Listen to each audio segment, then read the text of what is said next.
星洪亮的嗓音唱着客家歌曲《海采茶》，他是客家山歌老师赖碧霞。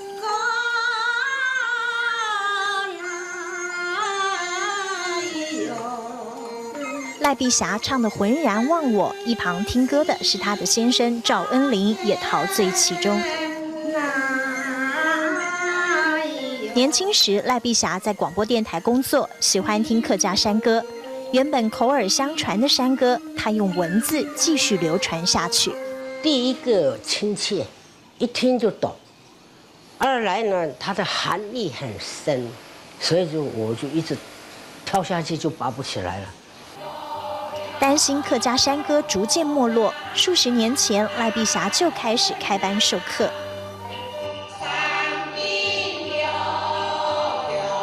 一张张照片述说着赖碧霞如何传唱客家歌。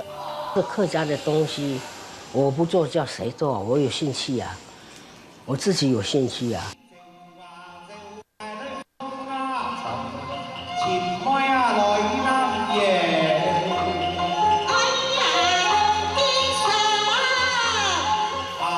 只是唱歌还不够，赖碧霞积极推广客家舞台剧。她爱客家文化的心，连先生都吃醋。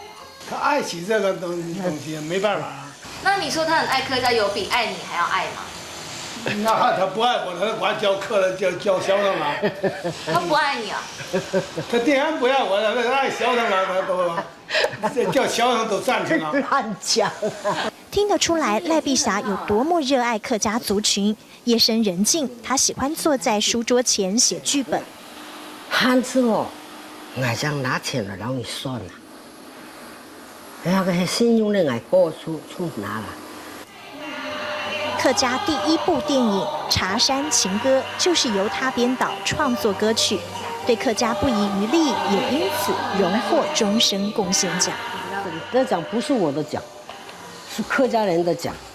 那份看不见的使命感，造就这位不平凡的小人物。